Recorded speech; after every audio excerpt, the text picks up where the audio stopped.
भारत इतना बड़ा है कि किसी एक ने, औरंगजेब ने भी पूरा भारत पे राज नहीं करा, जिसका सबसे बड़ा मुगल साम्राज्य था, उसने भी राज नहीं करा पूरे भारत पे। It is impossible. इतना बड़ा मुल्क है कि कोई बोले कि मैंने पूरा, यहाँ पे सिकंदर नहीं घुस पाया ठीक से अंदर, तो फिर हम, चंगेज खान नहीं आया यहाँ पे, तो हम बोले कि जी औरंगजेब आलमगीर ने पूरे बड़े सगीर पे, पूरे सब कॉन्टिनेंट पे राज कर लिया, तो गलत बात है।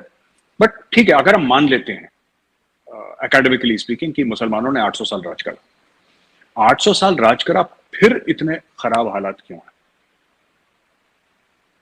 देखिए, बहादुर शाह जफर आखिरी मुगल थे, उनके बाद कंपनी बहादुर की सरकार आई, या फिर उनके दौरान कंपनी बहादुर की, ईस्ट इंडिया कंपनी की सरकार थी, फिर उसके बाद क्राउन को चली गई, जो राजा था वहां पे उसको सरकार चली गई।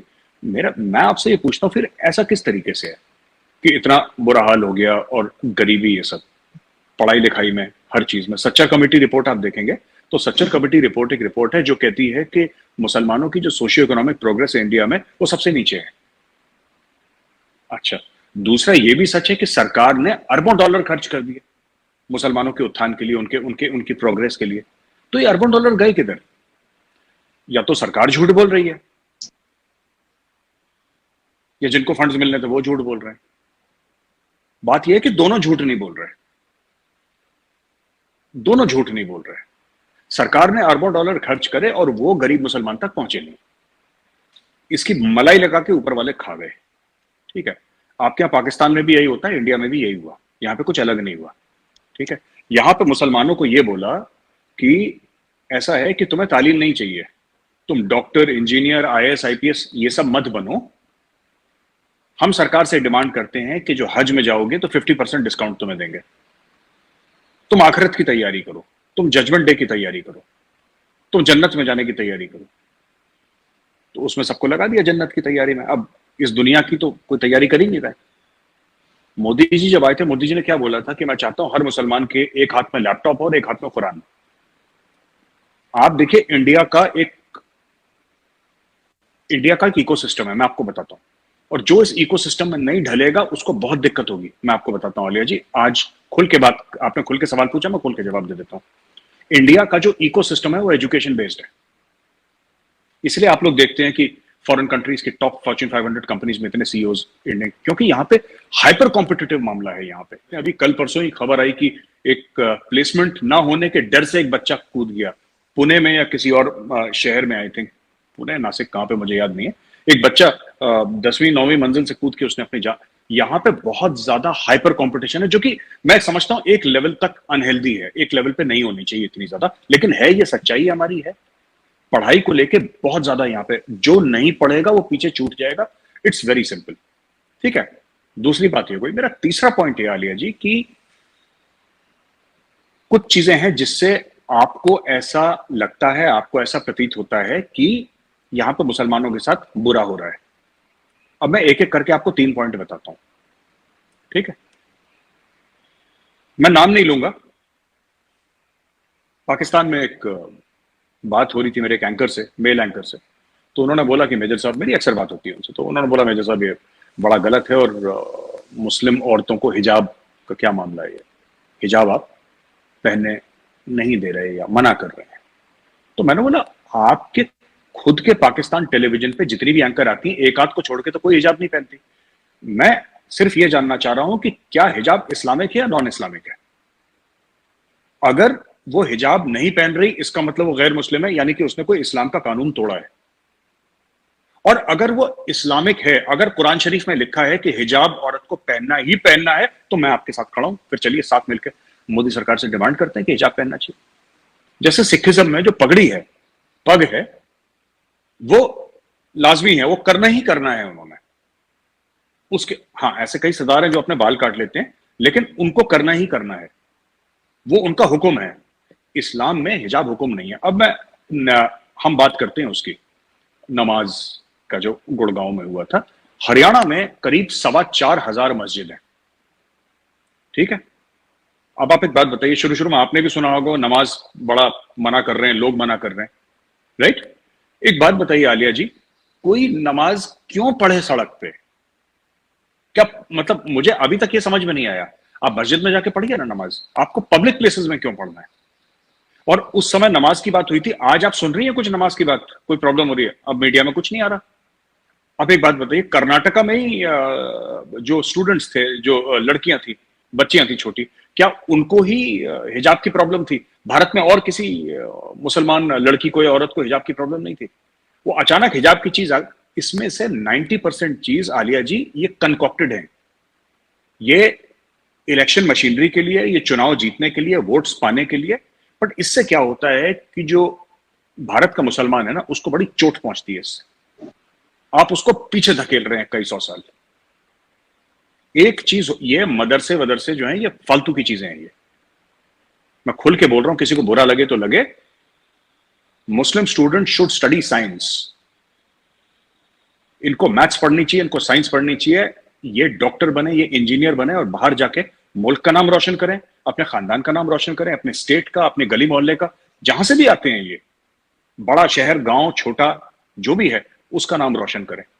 ये जो पूरा एक माइंडसेट, आप हमारे जो लीडर्स हैं मुसलमानों के इंडिया में, असदुद्दीन ओवैसी, उन्होंने कभी ये बोला है कि आप मुसलमानों के लिए बढ़िया सा शानदार एक हायर एजुकेशन का एक कॉलेज बोले? नहीं नहीं, वो यही बात करते हैं। ये हिजाब, हज में इतना मिल जाए, ये इसी में रहते हैं। इन्होंने 75 साल से भारत के मुसलमानों को इसी चीज में गोल गोल घुमा के रखा है कि बेटा आप एक काम करना, आप इसी में लगे रहना। ठीक है? जबकि जहां तक मेरी नॉलेज है, and correct me if I am wrong, इस्लाम कहता है कि भाई आप हज तब करें जब आप उसको अफोर्ड कर सकते हैं। आप पे हुक्म जरूर है, लेकिन आप हज तब करें जब आप अफोर्ड कर सकते हैं। अब वो गरीब आदमी है, इन्होंने सबको हज करवा दिया सरकारी खर्चे पे। आप हमारे एयरपोर्ट्स के सामने जाइए, एयरपोर्ट्स के सामने हज हाउस हैं, बड़े बड़े हज हाउस बने हुए हैं। कैलकाटा एयरपोर्ट के सामने या नई दिल्ली पे भी हज हाउस है। तो इसमें हिंदू जो है या क्रिश्चियन है, चलिए क्रिश्चियन भी एक माइनॉरिटी है, माइनॉरिटी वर्ड हम दोबारा यूज करते हैं। कल ईसाई पूछेगा कि जो कैथोलिक है, वो बोलेगा मुझे वेटिकन जाना है, इटली में जो वेटिकन है, आप भी मुझे 50% डिस्काउंट दो। क्या इंडिया की गवर्नमेंट क्रिश्चियंस को मना कर सकती है? फिर आप नहीं मना कर सकते।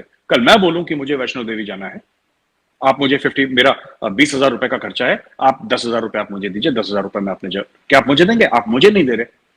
आप सिर्फ एक खास रिलीजन को आउट ऑफ द वे जाके फेवर कर रहे हैं और बाकी सबको आप निग्लेक्ट कर रहे हैं। तो ये लोगों के दिलों में फिर ये भावना होती है कि हमारे खिलाफ ऐसा क्यों है।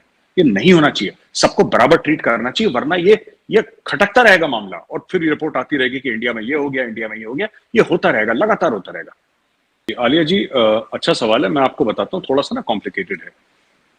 सर सैयद जब थे तब तो अंग्रेज थे भारत में ना। अब अंग्रेज अगर मुसलमानों को नौकरी नहीं दे रहे, इसमें हिंदुओं का क्या दोष है?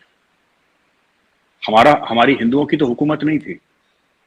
होगा, मैं मना नहीं कर रहा, मैं होगा कि मुसलमानों के खिलाफ भेदभाव होगा, उनके खिलाफ डिस्क्रिमिनेशन होगा, लेकिन सर सैयद के टाइम पे तो वो डिस्क्रिमिनेशन अगर कोई करता था तो गोरा करता था। अब देखिए, मैं आपको एक छोटी सी चीज समझाता हूं इसमें किस तरीके से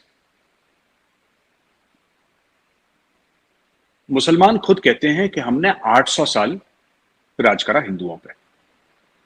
भारत में भी कहते हैं और पाकिस्तान में तो कहते ही कहते हैं। ठीक है, चलिए हम मान लेते हैं कि 800 साल मुसलमानों ने हिंदुओं पर राज करा। ठीक है, फिर मैं जानना चाहता हूं ये टू नेशन थ्योरी कहां से आई? यानी कि आप ये कह रहे हैं कि हिंदू और मुसलमान एक साथ नहीं रह सकते, यानी डर ये था कि हिंदू क्योंकि अक्सरियत हैं, मेजॉरिटी हैं, और ये डेमोक्रेसी जा रही है, इसलिए हिंदुओं का राज होगा। तो आलिया जी एक बात बताइए, ये तो गलत बात है। फिर 800 साल आपने राज करा, हमने कुछ नहीं बोला। ठीक है, अब हमारे राज की बात आई, आपने बोला नहीं नहीं नहीं, ये तो हिंदू गलत है, ये तो खा जाएगा हमको। नहीं, अगर आपने राज करा है तो या तो आप मान लेंगे राज नहीं करा, पर अगर आपने 800 साल राज करा है और डेमोक्रेटिकली इलेक्ट अगर कोई हिंदू हो रहा है तो होने दीजिए, उससे क्या फर्क पड़ता है। लेकिन ये बात टू नेशन थ्योरी में ये बात बोली गई कि नहीं साहब, हिंदू आ जाएगा, खा जाएगा, ऐसा कर देगा, वो कर देगा, और ये हम दोनों अलग तहजीब हैं, we are different people and we can not survive together, और ये सब उल्टी सीधी बातें करें। देखिए ऐसा है ना, ये जो आपने बात बोली है ना कि पाकिस्तान चले जाओ, जो भारत के मुसलमानों को कहते हैं, ये बात सच है, ये आपकी बात झूठ नहीं है, ये आपकी बात सच है। लेकिन ऐसा सब नहीं कहते, राइट? कुछ ऐसे हिंदू हैं जो कहते हैं। ठीक है, हिंदुओं में भी बुरे लोग हैं, मुसलमानों में भी बुरे लोग हैं। वो हिंदू बुरे हैं, वो हिंदू बुरे हैं जो मुसलमानों से कहते हैं कि तुम पाकिस्तान चले जाओ, लेकिन वो मुसलमान भी बुरे हैं कि जब भारत का कुछ बुरा होता है तो जश्न मनाते हैं। यहाँ पे बुरे दोनों कौम में हैं, हिंदुओं में भी खराब लोग हैं, मुसलमानों में भी खराब लोग हैं। तो किसी को ये ऐसा देखिए, अगर हिंदुस्तान में 100 करोड़ हिंदू हैं और वो 20 करोड़ मुसलमानों को कह रहे हैं तुम पाकिस्तान चले जाओ, अगर 100 करोड़ लोग कह रहे हैं तो क्या मुसलमान यहां पे टिक पाते? ऐसा नहीं है। मुसलमानों की पॉपुलेशन बढ़ी है भारत में। Some of the richest people in India are Muslims. Some of the richest people in India जो बिजनेसमैन है, सम ऑफ द रिचेस्ट, अगर आप टॉप 10 में देखेंगे तो आपको एक दो मिल जाएंगे टॉप 10 में जो मुसलमान हैं, और वो अरबों खरबों पति हैं। वो दे आर नॉट, ऐसा नहीं कि मैं 5-10 हजार करोड़ टाइप के जो चिल्लर टाइप का नहीं है उनके पास, मतलब उनके पास 80,000 करोड़, 1 लाख करोड़, इस लेवल का पर्सनल वेल्थ है उनके पास। They are also Muslims, they are in India. तो इंडिया को ना एक नजर से जो भी पाकिस्तान वाले देखें, मैं यही रिक्वेस्ट करूंगा, गुजारिश होगी मेरी, कि आप इंडिया को एज अ होमोजीनियस एंटिटी ना देखें। कश्मीर से लेकर कन्याकुमारी तक और गुजरात से लेकर नागालैंड तक सारे के सारे हिंदुस्तानी एक जैसा सोचते हैं, ऐसा नहीं है। अगर मुसलमान को हक दिलवाने की अगर तहरीक उठी है भारत में, ठीक है, तो उसमें से 80% हिंदू है। वरना अगर 100 करोड़ हिंदू अगर देश में है हमारे आज की तारीख में, भारत में 100 करोड़ हिंदू अपना मन बना ले कि हमें मुसलमानों से बात ही नहीं करनी, तो हो सकता है कुछ। पर यहां पे आपके जो आर्म्ड फोर्सेस हैं उनके चीफ रह चुके हैं मुसलमान भारत में। एयरफोर्स के चीफ रह चुके हैं, चीफ ऑफ एयर स्टाफ, वो मुस्लिम रह चुके हैं। इंडियन आर्मी में आर्मी कमांडर लेवल के हो चुके हैं। इंटेलिजेंस ब्यूरो जो सबसे बड़ी, आप लोगों ने तो सिर्फ पाकिस्तान में रॉ का नाम सुना है क्योंकि वो अक्सर चर्चा में आ जाता है। इंटेलिजेंस ब्यूरो के चीफ रहे हैं। Intelligence bureau is the biggest intelligence organization of the country, biggest, by far the biggest, in terms of political reach, in terms of finances, in terms of everything. Intelligence Bureau बहुत बड़ा इदारा है, उसके chief रह चुके हैं Muslims. यहाँ पे मुस्लिम चीफ मिनिस्टर्स रह चुके हैं, यहाँ पे मुस्लिम सुपरस्टार्स रह चुके हैं, क्रिकेट के कैप्टन रह चुके हैं, यहाँ पे अलग अलग लेवल पे आलिया जी रह चुके हैं। और हाँ, ये भी सही है कि यहाँ पे ऐसा भी मुसलमान है जिसको नौकरी नहीं मिल रही। एक और चीज मैं आपको बता दूं इसी में, अक्सर ये कहा जाता है कि आपने बोला ना नौकरियों में उनके खिलाफ जो भेदभाव होता है या डिस्क्रिमिनेशन होता है, कई लोग ये कहते हैं कि it is also housing societies को लेके कि उनको घर नहीं मिलता किराए पे। मैं आपको बताता हूं इसके पीछे सच्चाई क्या है। It is not about Hindu and Muslim, it is about vegetarian non vegetarian. कुछ ऐसे लोग हैं, मेरी रिश्तेदारी में ऐसे लोग हैं, मेरी रिश्तेदारी में, जिनके घर में प्याज और लहसुन तक नहीं आता। उनके घर में प्याज का छिलका मिल जाए तो पूरे गंगा जल से घर को धो दें। हैं लोग ऐसे, उनका बिलीफ है। तो ऐसी सोसाइटी में, राइट, ऐसी सोसाइटी में आप जब रहेंगे और कोई एक बंदा, मैं ये नहीं कह रहा कि वो अच्छा कर रहे हैं बुरा कर रहे हैं, मैं अच्छे और बुरे पे कमेंट नहीं कर रहा, मैं आपको बता रहा हूं ऐसा क्यों होता है। वो गलत है जो होता है, मैं उसको सपोर्ट नहीं कर रहा, लेकिन मैं कह रहा हूं कि ऐसा क्यों होता है ये समझना। इट्स नॉट इवन, कई ऐसी सोसाइटीज है, बॉम्बे में है, जहां पे गुजरातीज काफी हद तक, सब नहीं, काफी हद तक वेजिटेरियन है। गुजरातीज काफी हद तक वेजिटेरियन है। अगर आप किसी सोसाइटी में जाएंगे जहां पे गुजराती सारे भरे हुए हैं, तो आपसे पूछेंगे आप वेज खाते हैं नॉन वेज खाते हैं, अगर आप बोलेंगे नॉन वेज खाते हैं, आपको घर नहीं मिलेगा।